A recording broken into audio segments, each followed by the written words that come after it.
Hello everyone, welcome to my channel code story with mic.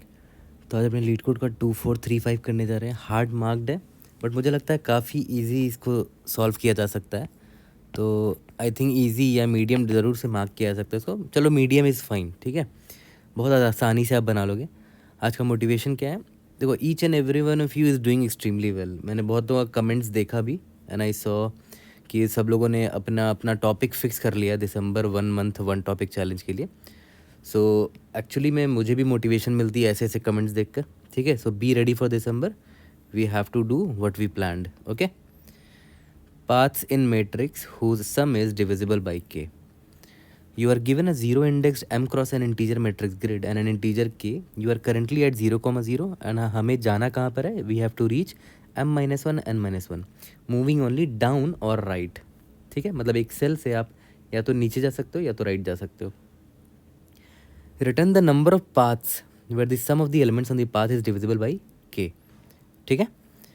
आपको total number of path बताने हैं जहाँ पर जो जिस पाथ से आप 0, 0 से m-1 n-1 गए हो, उस पाथ में जितने भी एलिमेंट्स हैं सबका सम ओवरऑल डिविजिबल बाई k होना चाहिए।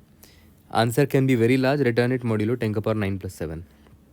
तो यहाँ पर देखो, इसमें दो पाथ पॉसिबल है इस 2D अरे में। एक पाथ ये है, देखो 0, 0 से लेकर आप m-1 n-1 में जा रहे हो और जितने भी एलिमेंट्स आपको मिले हैं इस पाथ में सबका सम ले लोगे तो it will be divisible by k = 3। Similarly एक और पाथ मुझे ये दिख रहा है ना, सारे एलिमेंट्स का सम 3 से डिविजिबल है। तो टोटल दो पाथ है, आपको पाथ काउंट करके बताना है, ये इसीलिए दो आंसर है इस एग्जाम्पल का, ओके। देखते हैं हमारा थॉट प्रोसेस क्या होगा। देखा है तो बहुत ज़्यादा दिमाग लगाने की ज़रूरत ही नहीं थी इस प्रॉब्लम में। प्रॉब्लम में साफ साफ दे दिया है कि आप 0, 0 से स्टार्ट कर रहे हो, आपको जाना कहाँ पर है? आपको जाना है m-1 n-1, और आपको ये भी दे दिया है कि from a given i, j आप या तो राइट जा सकते हो, मतलब i, j+1 जा सकते हो, या फिर डाउन जा सकते हो, यानी कि i+1, j, ठीक है। तो मैं क्या करूँगा, मैं 0, 0 से स्टार्ट करूँगा और दोनों पाथ एक्सप्लोर करूँगा रिकर्सिवली। एक ये पाथ में चला जाऊँगा और ये के पाथ में चला जाऊँगा, ठीक है। जैसे ही मैं यहाँ पहुँचूँगा m-1 n-1 में, मैं सम कैलकुलेट भी करता रहूँगा। मान लेते मैं यहाँ पर हूँ तो मेरा सम अभी 5 है, मैं इधर गया तो सम 2 है, फिर इधर गया सम 4 है एंड सो ऑन, ठीक है, +5 +2। तो जब मैं यहाँ पहुँचूँगा ना इधर m-1 n-1 में, तो मेरे पास ओवरऑल सम मेरे पास ऑलरेडी रहेगा। बस मुझे इतना चेक करना होगा कि टोटल सम का मॉड्यूलो k ना है वो = अगर 0 है तो मुझे एक वैलिड पाथ मिल गया है, ओके। तो देखा है तो बहुत सिंपल सा सोल्यूशन नहीं है। हम ऑलरेडी ऐसे प्रॉब्लम हमने 1000 बार सॉल्व भी कर रखा है। तो अभी मैंने आपको जस्ट क्या बोला कि मैं सिंपल सा एक सॉल्व फंक्शन लिखूँगा, उसमें मैं बता दूंगा कि मैं 0, 0 से स्टार्ट कर रहा हूँ, ओके, और मैं बता दूंगा कि मेरा करंट सम क्या है ना, दैट्स इट। और के भी चलो भेज देते हैं, बस इतना ही तो था। और यहाँ पर मैंने क्या बोला कि इंट या तो आप डाउन जा सकते हो या फिर आप राइट जा सकते हो, ओके। अगर आप राइट जाते हो, डाउन जाते हो, तो आपका सॉल्व फंक्शन किधर जाएगा?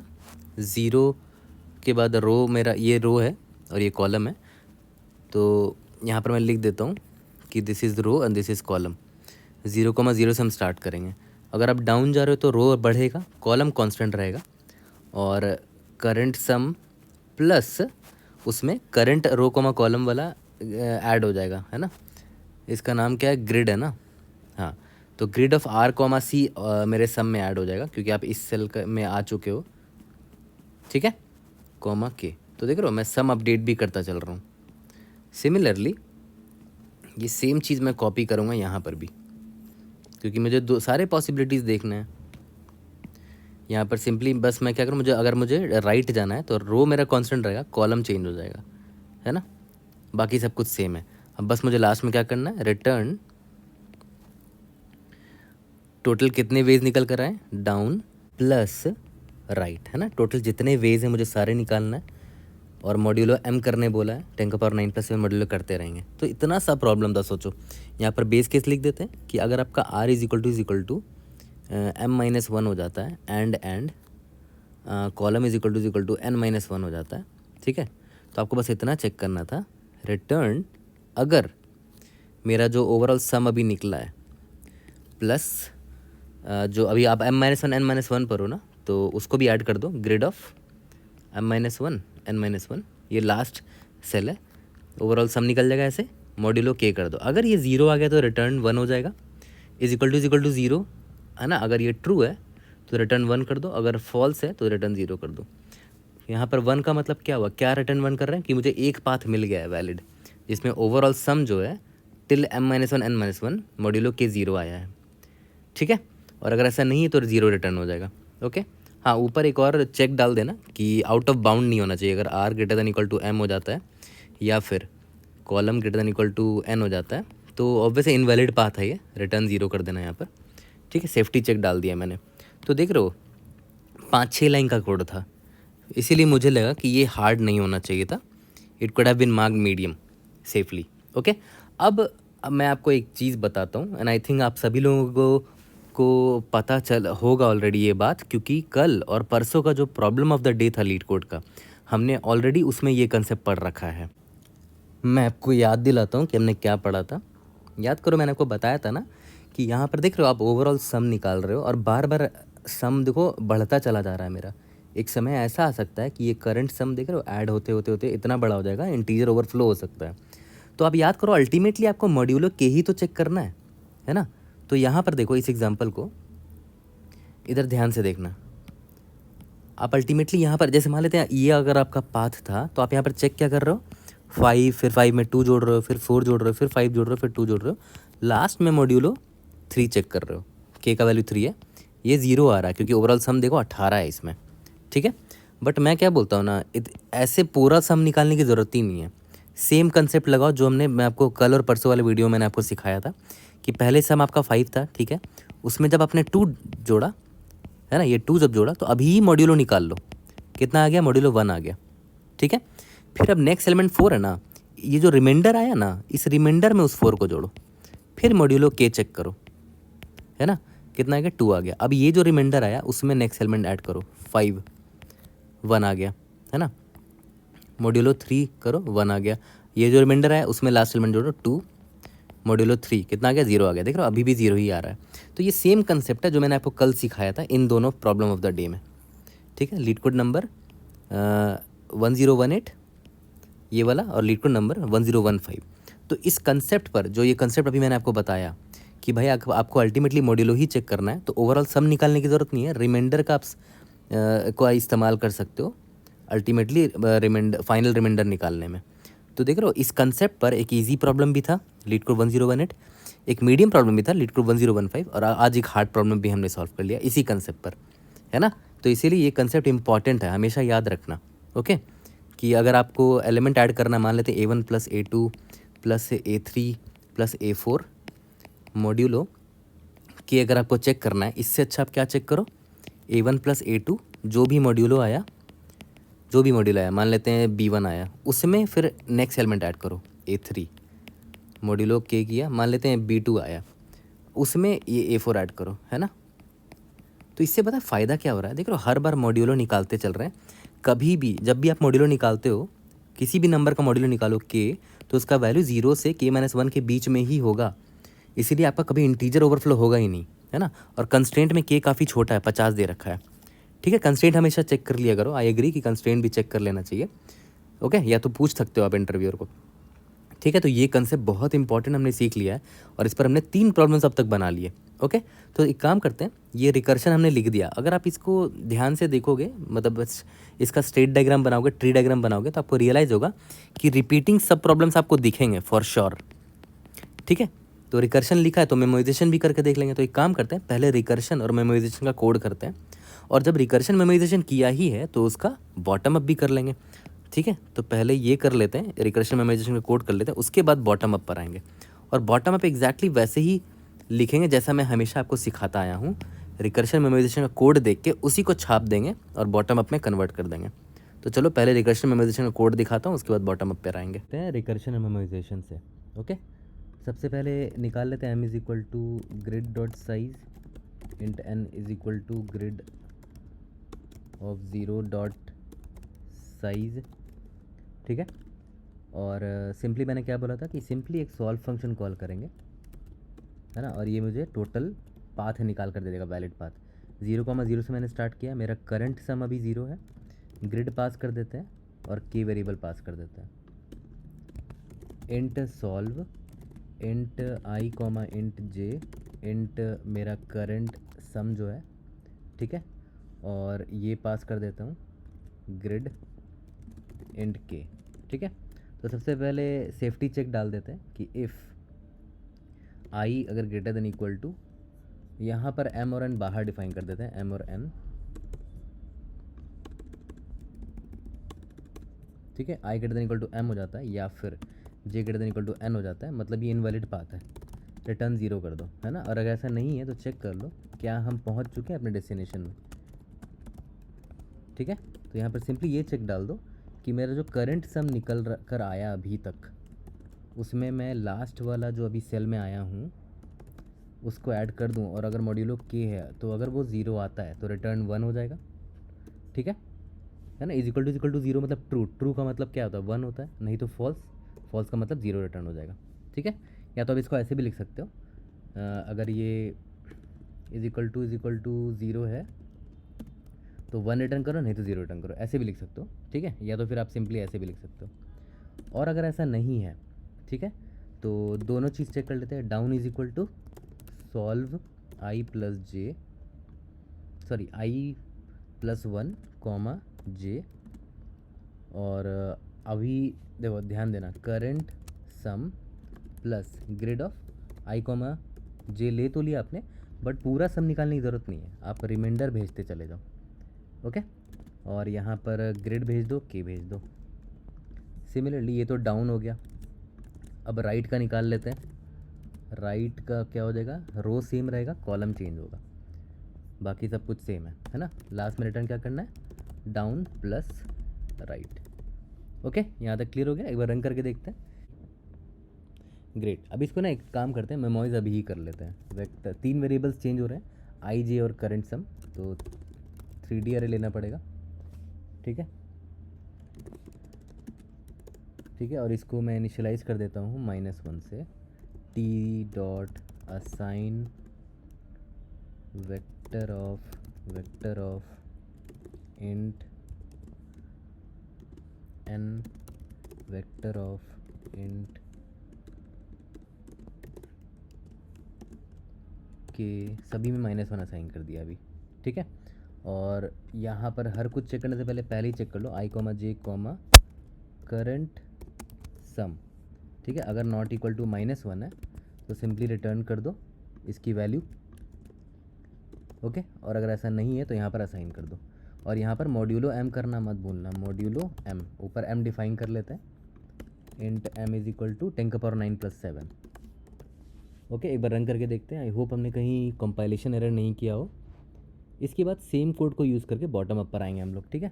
क्या मिस कर रहे हैं, अच्छा सॉरी, यहाँ पर एम रोज होगा, लेट्स सी,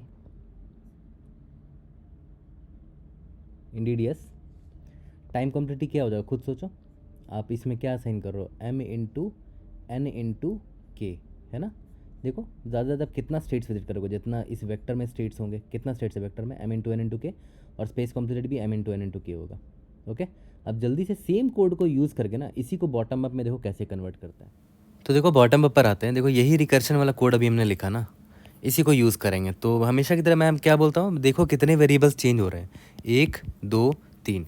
तो स्टार्टिंग में ऑप्टिमाइजेशन की बात में पहले देखते हैं स्टार्टिंग से कैसे सॉल्व करेंगे। 3 वेरिएबल चेंज हो रहा है, मैं क्या करूँगा, मैं 3D वेक्टर ले लूँगा, क्योंकि 3 वेरिएबल चेंज हो रहा है, 3D वेक्टर या 3D अरे ले लूँगा, T of I comma J comma के या कुछ भी मान लो, है ना।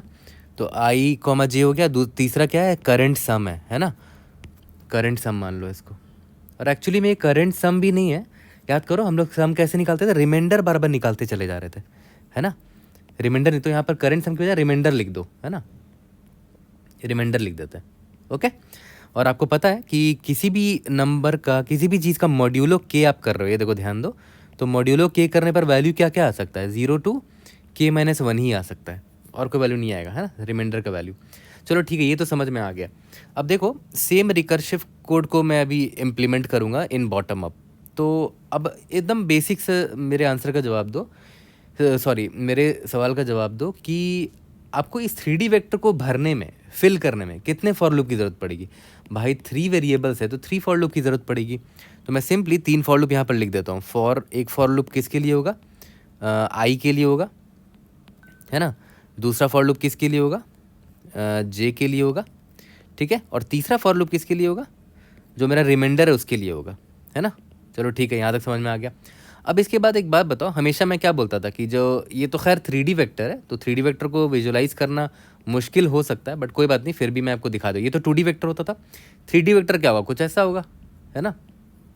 3D वेक्टर कुछ ऐसा होगा, यहाँ पर ऐसे रोज़ होंगे, कॉलम्स होंगे, है ना, कुछ ऐसा बन रहा होगा ये बढ़िया सा। ओके, तो अब एक बात बताओ, याद करो, एक एक करके यहाँ से स्टार्ट करते हैं। देखना हमारा रिकर्शन वाले कोड को ध्यान से देखो, इसी से पूरा बॉटम अप बना लोगे। सबसे पहला लाइन क्या है देखो, तो यहाँ पर ये तो खैर इनवैलिड केस है, इसको छोड़ देते हैं अभी। इसको देखो, मेरा बेस केस है ना। बेस केस में क्या है, अगर i is equal to m minus one है and j is equal to n minus one हुआ, ठीक है, तो जो भी मेरा करंट सम है उसमें n ये लास्ट वाले सेल का वैल्यू ऐड किया और देख लिया कि मॉड्यूलो k ज़ीरो आ रहा है कि नहीं। अगर ज़ीरो आ रहा है तो यहाँ पर रिटर्न 1 कर देंगे कि मुझे एक पाथ मिल गया है, और नहीं आ रहा है तो रिटर्न 0 कर देंगे, मुझे पाथ नहीं मिल रहा है, ठीक है। तो ऑब्वियस सी बात है, यहाँ पर बेस केस को भरना बहुत आसान है। देखो ध्यान दो, मैं बेस केस पहले ही लिख देता हूँ, बेस केस से फिल कर देंगे इसको, ठीक है। तो बेस केस में मैंने अभी आपको क्या बताया, जो यहाँ रिकर्शन में लिखा वही लिख रहा हूँ। देखो ध्यान दो, करंट सम, ये जो है ना करंट सम, ये करंट सम क्या एक्चुअली में जो रिमाइंडर में अभी मेरा चलता आ रहा है उसमें grid of I comma J add करना है, ठीक है। तो यहाँ पर मैं लिख देता हूँ कि करंट सम, जो कि एक्चुअली मेरा क्या है, जो रिमाइंडर मेरा चलता आ रहा था, तो वेरिएबल का नाम मैं रिमाइंडर रख देता हूँ, ज़्यादा मीनिंगफुल लग रहा है मुझे। रिमाइंडर जो मेरा अब तक चलता आ रहा है उसमें अगर मैंने grid of m minus one n minus one, है ना, ये ऐड किया, ओके।